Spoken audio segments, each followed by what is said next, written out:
বিকাশ আইকিউতে জানাই তোমাদের আবারও স্বাগত।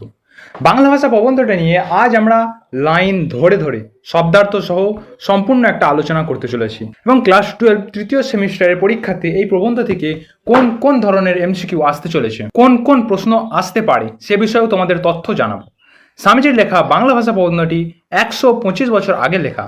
আজকের এই ক্লাসটি সম্পূর্ণ এক্সাম ওরিয়েন্টেড ভাবে তোমাদের জন্য উপস্থিত করা হয়েছে, তাই মোটেও ক্লাসটি মিস করো না। তার আগে জানাই, যারা নতুন বিকাশ আইকিউ চ্যানেলে ভিজিট করছো তারা অবশ্যই একটা করে সাবস্ক্রাইব করে দাও, কারণ তোমরা জানো সাবস্ক্রাইব করতে কোনো পয়সা লাগে না। আর বিকাশ আইকিউ হলো এমন একটা চ্যানেল যে চ্যানেলটি সর্বদাই এডুকেশনাল পারপাস দিয়ে ভিডিও তৈরি করতে থাকে। তো চলো বেশি দেরি না করে শুরু করা যাক আজকের ক্লাসটি। স্বামীজির লেখা বাংলা ভাষা প্রবন্ধটি 125 বছর আগে লেখা, অর্থাৎ 1900 সাল নাগাদ স্বামীজি উদ্বোধন পত্রিকার সম্পাদককে উদ্দেশ্য করে এই পত্র প্রবন্ধটি আমেরিকা থেকে লিখে পাঠিয়েছিলেন। তার কয়েক বছর পরে অর্থাৎ 1907 সাল নাগাদ এই নামে স্বামীজির একটা পুস্তিকা বা গ্রন্থ রয়েছে। তার মানে এই পত্রিকাটা প্রথম প্রকাশিত হয় উদ্বোধন পত্রিকাতে। পরবর্তীকালে ভাববার কথা এই গ্রন্থে আমাদের বাংলা ভাষা প্রবন্ধটি স্থান পেয়েছে। বাংলা ভাষা প্রবন্ধে প্রাবন্ধিক স্বামীজি মূলত চলিত গদ্যের প্রয়োজনীয়তা এটা নিয়ে আমাদের কিছু পরামর্শ দিয়েছেন।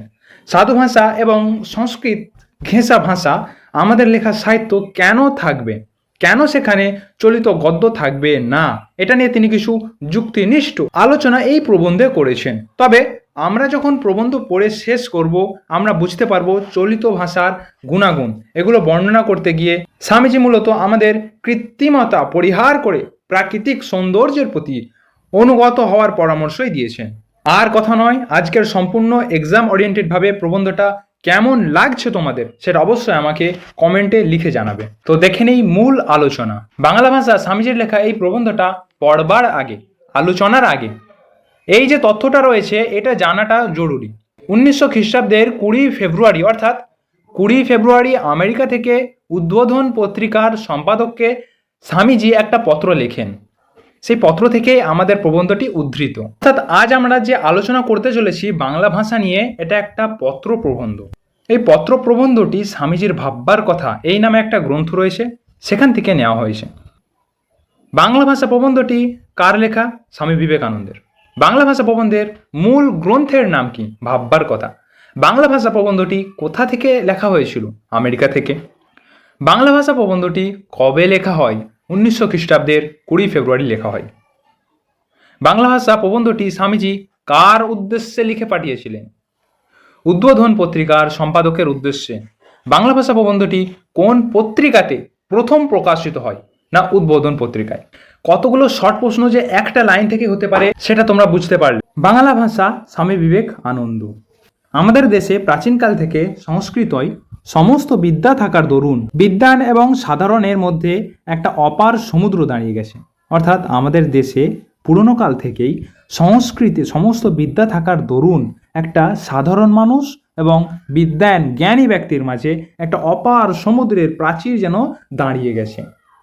বুদ্ধ থেকে চৈতন্য, রামকৃষ্ণ পর্যন্ত যারা লোকহিতায় এসেছেন তারা সকলেই সাধারণ লোকের ভাষায় সাধারণকে শিক্ষা দিয়েছেন। অর্থাৎ এই মহামনি বুদ্ধদেব, শ্রী চৈতন্য, রামকৃষ্ণ পরমহংস যারা লোকহিতায় এসেছেন, এই যে মহান মহান মনীষীরা যারা লোকহিতায় অর্থাৎ জনকল্যাণে লোকের হিতেই লোকের ভালো কাজের জন্য, জনগণের ভালো কাজের জন্য যারা এসেছেন তারা কিন্তু সাধারণ লোককে তাদের সাধারণ ভাষাতেই শিক্ষাদান করেছেন। যেমন রামকৃষ্ণ পরমহংসদেব বলেছেন যে ভালো থাকিতে হইলে মনের মধ্যে সমস্ত জমা করা বালির কণা ধুয়ে মুছে ফেলতে হবে। তিনি তো এমন করে বলতে পারতেন যে ভালো যদি থাকিয়াতে চাও তাহলে অবশ্যই তোমাদের মনের মধ্যে সঞ্চিত বালু কণা, ধুলি কণা পরিষ্কার করিয়া ফেলিতে হইবে, তবেই তুমি ভালো থাকিতে পারিবেন। শ্রী রামকৃষ্ণ পরমহংসদেব তো এত কঠিনভাবে বলেন, তিনি তো সাধারণকেই বলেছেন, একদম যে ভাষা মানুষ সহজেই বুঝতে পারে এই ভাষাতেই তো বলেছেন। তিনি তো সংস্কৃতের মতন কঠিন ভাষায় শ্লোক, ব্যাস বাক্য ইত্যাদি জুড়ে ভাষাকে কঠিন করেনি তো। তারা সকলেই সাধারণ মানুষকে সাধারণের ভাষাতে শিক্ষা দিয়েছেন। পাণ্ডিত্য করা অবশ্যই উৎকৃষ্ট, কিন্তু কটমট যা কিন্তু কটমট ভাষা যা অপ্রাকৃতিক, কল্পিত মাত্র, তাতে ছাড়া কি আর পাণ্ডিত্য হয় না? লেখক স্বামীজি প্রশ্ন করেছেন যে যে ভাষা কল্পিত, অপ্রাকৃতিক, যেটা স্বাভাবিক নয়, যেটা কল্পনা করা হয় এমন, যেটা কটমট ভাষা, এখানে কটমট ভাষা বলতে সংস্কৃতিকে বোঝানো হয়েছে, কটমট বলতে সংস্কৃতিকে বোঝানো হয়েছে। স্বামীজি প্রশ্ন করেছেন যে অবশ্যই পণ্ডিত্য করা উৎকৃষ্ট, ভালো ব্যাপার, যে কোনো জিনিসে তুমি পণ্ডিত্য করো সেটা খুব ভালো ব্যাপার, কিন্তু তুমি যে পণ্ডিত্যটা করছো সেটা সাধারণ ভাষায় করছো না কটমট ভাষায় করছো? সাধারণ ভাষায় করলে তো কোনো অসুবিধা নয়, কিন্তু অপ্রাকৃতিক ভাষা, যেটা কটমট ভাষা, যেটা কল্পনা করা হয়েছে এমন ভাষা, যাতে শ্লোক, ব্যাস, বাক্য ইত্যাদি জুড়ে জুড়ে কঠিন করে দেওয়া হয়েছে, তাতে ছাড়া কি আর পাণ্ডিত্য হয় না? তুমি তো সাধারণ ভাষায়ও পাণ্ডিত্য করতে পারো, চলিত ভাষায় কি আর শিল্প নৈপুণ্য হয় না? লেখক স্বামীজি বলেছেন যে সাধারণ, যেটা মানুষ কথা বলে যে ভাষাতে, সাধারণ ভাষায় কি শিল্প নৈপুণ্য হয় না? অর্থাৎ শিল্পের তাবেদারি করা, সেটা করা হয় না। স্বাভাবিক ভাষা ছেড়ে একটা অস্বাভাবিক ভাষা তৈরি করে কি হবে? যে ভাষায় ঘরে কথা কও তাতেই তো সমস্ত পাণ্ডিত্য গবেষণা মনে মনে করো, তবে লেখার বেলা ও একটা কিম্ভূত কিমাকার উপস্থিত করো। স্বামীজি বলেছেন তুমি যখন কোনো জিনিস চিন্তা করো, তুমি যখন কোনো জিনিস ভাবো, যেমন ভাবো যে আমি আজকে দুপুরবেলা অমুকের সাথে কথা বলবো, অমুকের সাথে একটু গল্প করবো, এই একটু কাজ সেরে থাকলে তার সাথে সেরে নেবো, এই ইত্যাদি মনে মনে করো সাধারণ ভাষাতে। কিন্তু তুমি যখন লিখতে যাও সেইটাই কেন এরকমভাবে লিখো যে আজ ঠিক দ্বীপ্রহরে আমি অমুকের সঙ্গে আমার বাক বিনিময় করিয়া মনশান্তি করব, আমি অমুকের সঙ্গে আমার কোনো নিত্য প্রয়োজনীয় যদি থাকে সেই নিত্য প্রয়োজনটা মিটিয়ে নেব। এরকম করে কি তুমি ভাবো নাকি? এরকম কঠিনভাবে তো তুমি কখনো ভাবোনি। এটাই লেখক বলেছেন, যখন কোনো কিছু ভাবো তুমি তো তখন একদম সহজ সরল ভাষাতে পাবো, কিন্তু যখনই সেইটা লেখার সময় হয় সেটা কেন পরিবর্তন করে ফেলো, মানে সেটা কঠিন ভাষায় নিজের জ্ঞান দেখানোর জন্য পরিবর্তন করে ফেলো বা কঠিন করে ফেলো। তবে লেখবার বেলায় ও একটা কিম্ভূত কিমাকার উপস্থিত। কিম্ভূত কিমাকার, এই কিম্ভূত কিমাকার শব্দের অর্থ হলো যা দেখতে অত্যন্ত কুৎসিত, একদম দেখতে ভালো নয় এরকম, সে ভাষায় নিজের মনে দর্শন বিজ্ঞান চিন্তা করো, 10 জনে বিচার করো, সে ভাষায় কি দর্শন বিজ্ঞান লিখবার ভাষা নয়? কোন ভাষা? সাধু চলতি ভাষা। যদি না হয় তো নিজের মনে এবং 5 জনে ও সকল তত্ত্ব বিচার করো। কেমন করে? যদি সেটা বিজ্ঞান লেখার ভাষা না হয় তাহলে তুমি কি করে নিজের মনে মনে সেই বিজ্ঞান চিন্তা এইসব চিন্তা করো, ভাবো কি করে নিজের মনের কথা? স্বাভাবিক যে ভাষায় মনের ভাব প্রকাশ করি, যে ভাষায় ক্রোধ, দুঃখ, ভালোবাসা ইত্যাদি জানায়, তার চেয়ে উপযুক্ত ভাষা হতেই পারে না। স্বামীজি বলেছেন খুব সুন্দর কথা যে আমরা যে ভাষাতে আমাদের মনের মধ্যে থাকা চিন্তা, আবেগ, দুঃখ, ভালোবাসা, রাগ ইত্যাদি সমস্ত কিছু প্রকাশ করি, তার থেকে কোনো উপযুক্ত কোনো ব্যাস বাক্য জুড়ে দেওয়া, শ্লেষ বাক্য জুড়ে দেওয়া, কোনো কঠিন কিম্ভূত কিমাকার অর্থাৎ যে দেখতে খারাপ এমন কল্পিত ভাষায় কি ভালো উপযুক্ত হতে পারে? তিনি বলেছেন না, পারেনি। সেই ভাব, সেই ভঙ্গি, সেই সমস্ত ব্যবহার করে যেতে হবে। ও ভাষার যেমন জোর, যেমন অল্পের মধ্যে অনেক, যেমন যেদিকে ফেরাও সেদিকে ফেরে। অর্থাৎ তিনি বলেছেন ওই যে আমাদের সাধু চলিত ভাষা, আমাদের মনের ভাষা, এটা এমন ফ্লেক্সিবল, সেটাকে যেমন যেদিকে ঘোরাও সেই দিকে ঘোরাতে পারবো। ওই ভাষায় খুব জোর আছে, ওই ভাষায় যেমন জোর আছে তেমনই অল্পের মধ্যে অনেক আছে, তেমনই ওই ভাষার মধ্যে অনেক জোর আছে। তেমন কোনো তৈরি ভাষা কোনো কালেও হবে না। অর্থাৎ সেই সাধু চলিত ভাষার মতো কোনো তৈরি ভাষা, কল্পিত ভাষা কোনো কালেও হবে না। ভাষাকে করতে হবে যেমন সাফ ইস্পাত, ভাষাকে এমন করতে হবে যেন সাফ ইস্পাত, মুচড়ে মুচড়ে যা ইচ্ছে করো। আবার যে কে সেই এক চোটে পাথর কেটে দেয়, দাঁত পড়বে না। তিনি বলেছেন যে আমাদের ওই যে কল্পিত ভাষা সেটা তো অনেক শক্ত, অনেক কঠিন, কিন্তু আমরা যেই ভাষায় কথা বলি, যে ভাষায় নিত্য চিন্তা করি, মনের মধ্যে কল্পনা করি, আমরা ভাবি যে কথাটা, সেই ভাষাটা যেন পরিষ্কার, সাফ ইস্পাত, মুচড়ে মুচড়ে যা ইচ্ছে করো, আবার যেই কে সেই। তোমরা দেখবে যে কোনো পরিষ্কার ইস্পাত বা কোনো কাঁচা লোহা সেটা তখন অনেক নরম অবস্থায় থাকে, সেটাকে যেমন করে আকৃতি দেওয়া হয় সেটা সেই আকৃতি গ্রহণ করে। আবার সেই লোহাটাকে বা সেই ইস্পাতটাকে যখন এক চোটে পাথর কেটে দেয় কিন্তু দাঁত পড়ে না, সেই সদ্য প্রতিষ্ঠিত বা সদ্য তৈরি যে ইস্পাত লোহাখণ্ড হয় সেইটাকে দিয়ে যদি আমরা যে কোনো জিনিস কাটি সেটা চট করেই কাটা হয়ে যায়, সেটা এত ধার, দাঁত পড়ে না, অর্থাৎ সেটাতে কোনো খড়চিহ্ন পর্যন্ত আসে না। আমাদের ভাষা সংস্কৃতর গদায় লস্করি চাল, এইটার মানে কি? আমাদের অর্থাৎ আমরা যেই সাধু ভাষাতে কথা বলি সেটা হলো সংস্কৃতর গদায় লস্করি চাল। সংস্কৃত যেমন হেলতে দুলতে সহজেই কেউ বলতে পারে না, ঠিক তেমনই আমরা যেই সাধু ভাষাটা বলি সেই সাধু ভাষাও অনেকেই বলতে পারে না, অনেকের আনকমফোর্টেবল ফিল হয়, ওই এক চাল নকল করে অস্বাভাবিক হয়ে যাচ্ছে। ভাষা হচ্ছে উন্নতির প্রধান উপায়, প্রধান লক্ষণ। ভাষাই হচ্ছে একমাত্র উন্নতির উপায়, লক্ষণ। এই ভাষার মাধ্যমে আমরা নিজেদের উন্নতি সাধন করতে পারবো, আমাদের নিজেদের। আর এই উন্নতির লক্ষণই হলো একমাত্র ভাষা। যদি বলো ও কথা বেশ, তবে বাংলাদেশের স্থানে অস্থানে রকমারি ভাষা, কোনটা গ্রহণ করব? বলেছেন ঠিক আছে। এবার প্রশ্ন হচ্ছে যে বাংলাদেশে তো রকমারি ভাষা আছে, স্থানে অস্থানে নানান রঙের নানান ভাষা, এখানে একরকমের ভাষা, চট্টগ্রামে একরকম ভাষা, ঢাকায় আলাদা ভাষা, কোনটাকে ছেড়ে কোনটাকে গ্রহণ করব? এবার লেখকই তার উত্তর দিচ্ছে যে প্রাকৃতিক নিয়মে যেটা বলবান হচ্ছে এবং ছড়িয়ে পড়ছে সেটাই নিতে হবে। প্রাকৃতিক নিয়মে অর্থাৎ প্রকৃতির ভারসাম্য অনুযায়ী যেটা সবথেকে বেশি লোক ব্যবহার করে, যেটা সবথেকে বেশি ছড়িয়ে পড়ছে, সেই ভাষাটাই গ্রহণ করতে হবে। অর্থাৎ কলকাতার ভাষা, কলকাতার ভাষায় হলো সর্বপ্রাধান্য ভাষা, এই ভাষাকেই গ্রহণ করতে আমাদের লেখক স্বামীজি বলেছেন। পূর্ব পশ্চিম যে দিক থেকে আসুক না কেন, একবার কলকাতার হাওয়া খেলেই দেখছি সেই ভাষায় লোকে কথা কয়। তখন প্রকৃতি আপনি দেখিয়ে দিচ্ছেন যে কোন ভাষা লিখতে হবে। যত রেল এবং গতাগতির সুবিধা হবে তত পূর্ব পশ্চিমে ভেদাভেদ উঠে যাবে এবং চট্টগ্রাম হতে বৈদ্যনাথ পর্যন্ত ওই কলকাতার ভাষাই চলবে। আমি যেখানে বলেছেন যে প্রাকৃতিক নিয়মে কলকাতার ভাষা বলবান হয়ে যাচ্ছে, কলকাতার ভাষা চারিদিকে ছড়িয়ে পড়ছে। তিনি বলছেন যে আমি দেখেছি যে এইটা একবার যেই মানুষই যেখান থেকেই হোক না কেন আসছে, কলকাতায় আসছে, এবং সে যদি একবার কলকাতার ভাষা একটুখানি কথায় বলে তাহলে দেখছি সে কলকাতার ভাষা সে সহজে আয়ত্ত করতে পারছে, সে সহজে কলকাতার ভাষাকে গ্রহণ করে নিতে পারছে। এটা এতটাই সহজ এবং সাবলীল ভাষা।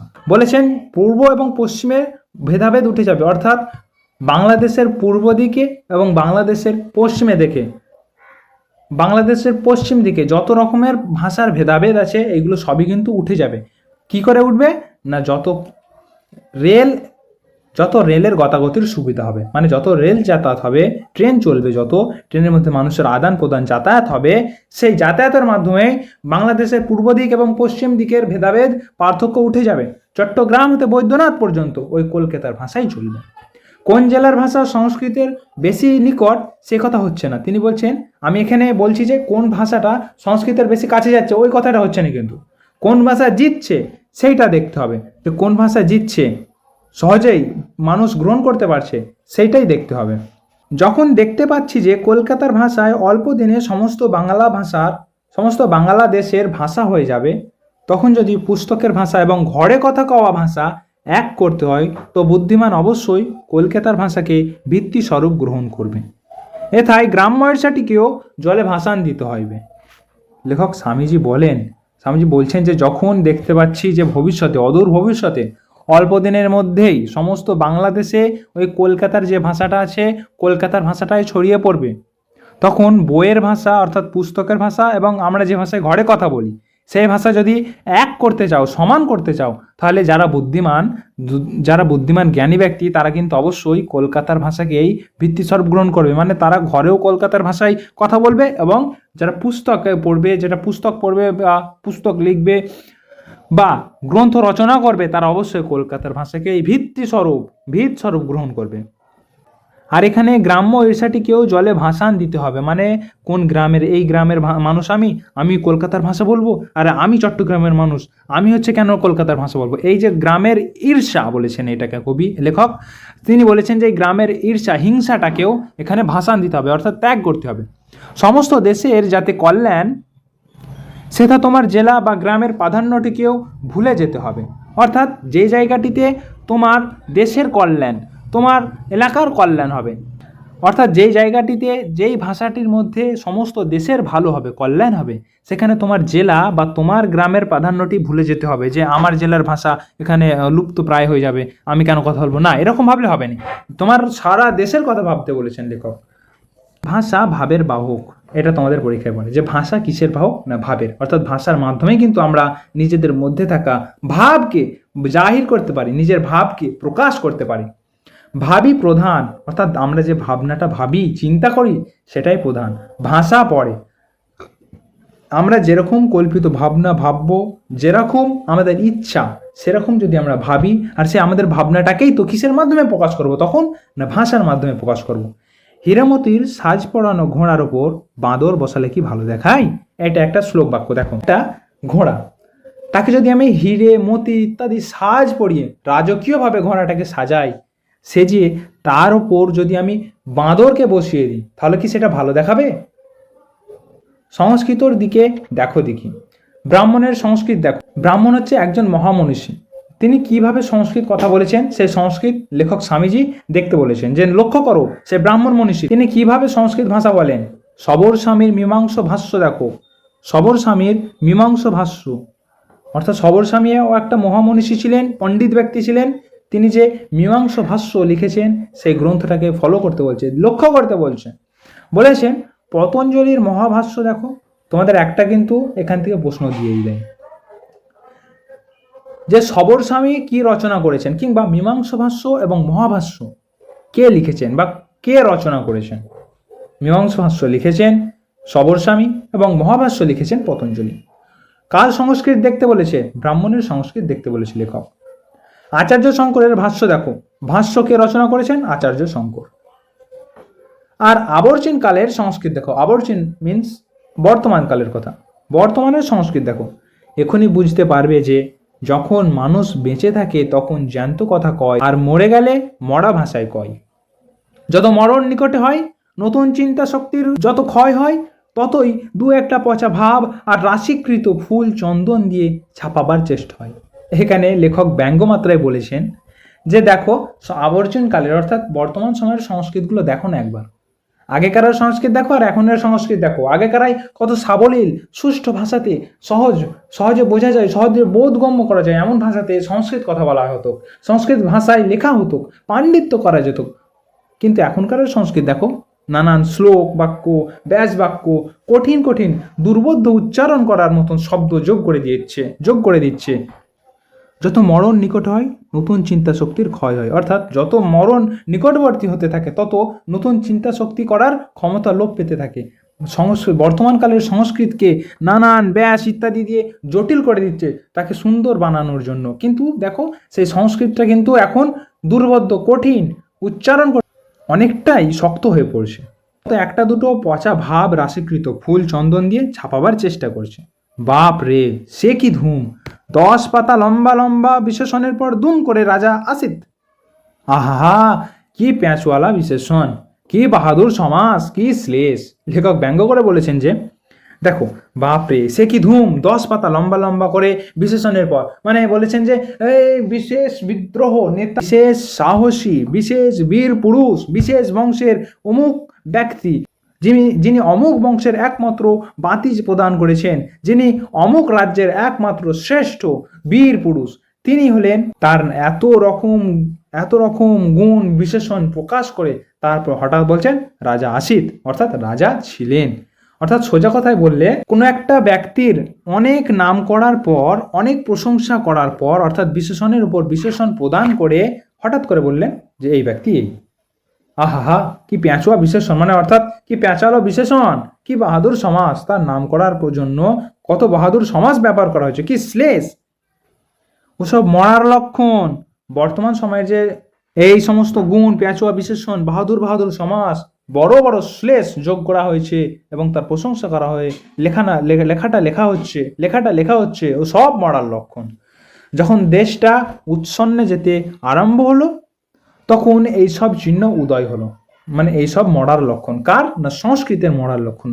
লেখক ভবিষ্যৎবাণী করতে যাচ্ছেন যে সংস্কৃত ভাষা বর্তমান সময়ে এমন হয়ে গেছে, শীঘ্রই সংস্কৃতের পতন আসবে, অনিবার্য হয়ে আসবে। এই সমস্ত কিন্তু মরার লক্ষণ। যখন দেশটা উৎসন্নে যেতে আরম্ভ করলো, মানে ধ্বংসের দিকে যেতে আরম্ভ করলো, তখন এইসব চিহ্ন উদয় হলো। ওটি শুধু ভাষায় নয়, নকল শিল্পতেই এলো। বাড়িটার না আসে ভাব, না আসে ভঙ্গি, থামগুলো কুঁদে কুঁদে সারা করে দিলে। অর্থাৎ একটা বাড়ি তৈরি করা হয়েছে, সেই বাড়ির মধ্যে না কোনো স্টাইল আছে, না কোনো ভাব, না কোনো ভঙ্গি, না কোনো সৌন্দর্য, কোনো কিছুই নেই। কিন্তু থামগুলোকে, অর্থাৎ বাড়ির যে কলম পিলারগুলো হয়, সেইগুলোকে কুঁদে কুঁদে গর্ত করে করে করে করে সারা করে দিল, শেষ করে দিল। গয়নাটা নাক ফুঁড়ে ঘাড় ফুঁড়ে ব্রাহ্ম রাক্ষসে সাজিয়ে দিল। কোনো মেয়েকে যদি গয়না পরানো হয়, তার নাকে যদি নাকের অলংকার যদি পরানো হয়, তাহলে সেটাকে নাকের অলংকারে রাখতে হবে। এমনকি সংস্কৃত ভাষা সেইটাকে ঘাড় ফুঁড়ে ব্রাহ্ম রাক্ষসে সাজিয়ে দিয়েছে। তারা মনে করছে অলংকারটাই মেন, সৌন্দর্য কিছুই নয়। কিন্তু সে গয়নায় লতা পাতা চিত্র বিচিত্রের কি ধুম, গান হচ্ছে কি কান্না হচ্ছে কি ঝগড়া হচ্ছে, তার কি ভাব কি উদ্দেশ্য, তা ভারত ঋষিও বুঝতে পারেন না। স্বামী বিবেকানন্দ বলছেন যে ওখানে গান হচ্ছে না কান্না হচ্ছে না ঝগড়া হচ্ছে, কোনো কিছুই বোঝা যায় না, শুধু কিছু হচ্ছে এটা আমরা বুঝতে পারছি। তার কি ভাব, তার কি উদ্দেশ্য, এই সমস্ত উদ্দেশ্য ভারত ঋষিও বুঝতে পারেন না। ভারত ঋষি একজন মহামনীষী ছিলেন, তারও বোধগম্যের, তারও বোঝার বাইরে যে কি হচ্ছে ব্যাপারটা। আবার সে গানের মধ্যে প্যাঁচের কি ধুম, মানে গান হচ্ছে না ঝগড়া হচ্ছে, মানে কি হচ্ছে সেটা তো বোঝা যায় না, সেখানে আবার প্যাঁচ দিচ্ছে। প্যাঁচের কি বিশেষণ সেখানে। সে কি আঁকা বাঁকা ডামাডোল, 36 নারীর টান তাইরে বাপ। তার ওপর মুসলমান ওস্তাদের নকলে দাঁতে দাঁত চেপে নাকের মধ্যে দিয়ে আওয়াজের সে গানের আবির্ভাব। যেমন মুসলমান ওস্তাদ, তোমরা দেখবে যে মুসলমানদের কিছু কিছু ওস্তাদরা তারা নাকে চেপে দাঁতে দাঁত চেপে নাকের মধ্যে কেমন একটা আওয়াজ করে গানের আবির্ভাব তৈরি করে, গান তৈরি করে। সেই গানের কথাই বলা হচ্ছে এখানে, যে সেটা গজল করছে না গান করছে না ঝগড়া করছে, মানে কোনো কিছুই বোঝা যাচ্ছে না। এগুলো শোধরানোর লক্ষণ হচ্ছে এখন, মানে এখন বর্তমান সময়ে ওই সংস্কৃতের ওই সমস্ত কিছু শোধরানোর, পরিবর্তন করার, সঠিক রাস্তায় আনার, আরও সহজ করার ভাষাকে এখন লক্ষণ শুরু করা যাচ্ছে, এখন লক্ষণ দেখা যাচ্ছে। এখন ক্রমে বুঝবে যে যেটা ভাবহীন প্রাণহীন, অর্থাৎ যে সংস্কৃত ভাষাটা ভাবহীন, যার কোনো প্রাণ নেই, সে ভাষার নিয়মে বয়ে যায়, কোনো ভাবনা ছাড়া আমাদের মনের চিন্তাকে, আমাদের মনের ভাবনাকে যে প্রকাশ করতে পারে না ঠিকঠাক, শুধু সৌন্দর্যের পিছনেই দৌড়ে যায়। ভাষা সে শিল্প, সে সঙ্গীত কোনো কাজের নয়। সে লেখক শুধু এখানে ভাষার কথা বলেননি, শিল্পের কথা বলেছেন, সঙ্গীতের কথা বলেছেন, তার সাথে সাথে ভাষার কথাও বলেছেন। এই ভাষা শিল্প সঙ্গীত কোনো কাজেরই নয়। যে ভাষা শিল্প সঙ্গীত সৌন্দর্যের দিকে দৌড়ায়, সৌন্দর্যকে প্রাধান্য দেয়, সাজাগুজাকে প্রাধান্য দেয়, বরং কাকে প্রাধান্য দেয় না, বরং অ্যাবিলিটিকে প্রাধান্য না দিয়ে, কর্মদক্ষতা কর্মক্ষমতাকে প্রাধান্য না দিয়ে এই সমস্ত করে, তারা হচ্ছে কোনো কাজের নয়। এখন বুঝবে যে জাতীয় জীবনে যেমন যেমন বল আসবে, তেমন তেমন ভাষা শিল্প সঙ্গীত প্রভৃতি আপনি ভাবময় প্রাণপূর্ণ হয়ে দাঁড়াবে। স্বামীজি বলেছেন জাতীয় জীবনে, অর্থাৎ সকল দেশের মানুষের জীবনের মধ্যে যেমন যেমন বল আসতে শুরু করবে, বোঝার ক্ষমতা আসতে শুরু করবে, তেমন ভাষা শিল্প সঙ্গীত নানান রকম জিনিস ইত্যাদি জিনিস নিজে নিজেই ভাবময় প্রাণপূর্ণ হয়ে দাঁড়াবে। অর্থাৎ সেটা আপনি মানুষ পরিবর্তন করে ফেলবে সময়ের সাথে সাথে। দুটো চলিত কথায় যে ভাব রাশি আছে তা 2000 ছাঁদি বিশেষণও নাই। দুটো চলিত কথায় যে ভাব রাশি মানে ভাবের চিন্তা ভাবনা আছে, সেটা 2000 ছাঁদি বিশেষণেও নাই। মানে 2000টা তুমি যদি বিশেষণ বাক্য তৈরি করো, মানুষের প্রশংসা গুণ বাক্য তৈরি করো, সেটা একদিকে এক পাল্লায় রাখা হবে, এবং দুটো চলিত ভাষায় যে ভাবরাশি যে ভাবনা চিন্তা আসবে সেটা যদি এক পাল্লায় রাখা হবে, সেই 2000 ছাঁদি বিশেষণের থেকে কিন্তু ওই দুটো চলিত ভাবরাশির মধ্যে বেশি পাল্লা ভারী হয়ে যাবে, বেশি প্রাধান্য দেওয়া হবে, তখন সেটাকে বেশি প্রাণপূর্ণ হয়ে দাঁড়াবে। তখন দেবতার মূর্তি দেখলেই ভক্তি হবে, গহনা পড়া মেয়ে মাত্রই দেবী বলে বোধ হবে, আর বাড়িঘর দোর সব প্রাণ স্পন্দনে ডগমগ করবে। এই ছিল তোমাদের আলোচনা, এবং আমি এর মধ্যেই তোমাদের কিছু একটা জিনিস দেখাই। তোমাদের শুরুতেই যে দেওয়া আছে বুদ্ধদেব, শ্রী চৈতন্য এবং রামকৃষ্ণ পরমহংস দেব, এনাদের কিছু পরিচয় তোমাদের দিয়ে দিই। বুদ্ধদেব জন্মগ্রহণ করেছিলেন, বুদ্ধদেব 563 খ্রিস্টপূর্বাব্দে কিন্তু জন্মগ্রহণ করেন, এবং তিনি মারা যান 483 খ্রিস্টাব্দে তিনি মারা যান বুদ্ধদেব। শ্রী চৈতন্য দেখো, শ্রী চৈতন্য তোমাদের জন্মগ্রহণ করেন 1486 খ্রিস্টাব্দে তিনি জন্মগ্রহণ করেন, না 1486 খ্রিস্টাব্দে তিনি জন্মগ্রহণ করেন। তার পরবর্তী অংশে তোমাদের বলেছে যে শ্রী রামকৃষ্ণ পরমহংসদেব, তিনি শ্রী রামকৃষ্ণ পরমহংসদেব জন্মগ্রহণ করেন 1836 খ্রিস্টাব্দে। 1836 খ্রিস্টাব্দে তিনি জন্মগ্রহণ করেন। বাংলা ভাষার মূল কাব্য হলো ভাববার কথা। ভাববার কথা থেকে বাংলা ভাষা এটা নেওয়া হয়েছে, ভাববার কথা। এখান থেকে এই গ্রন্থ থেকে তোমাদের বাংলা ভাষাটা নেওয়া হয়েছে বা সংগ্রহ করা হয়েছে। দেখো বুদ্ধদেব যিনি ছিলেন, এই বুদ্ধদেব কি ভাষায় লোককে উপদেশ দিতেন, কি ভাষায় মানুষকে শিক্ষা দিতেন, না সেটা হলো পালি ভাষায়। কি পালি ভাষায় তিনি মানুষকে শিক্ষা দিতেন।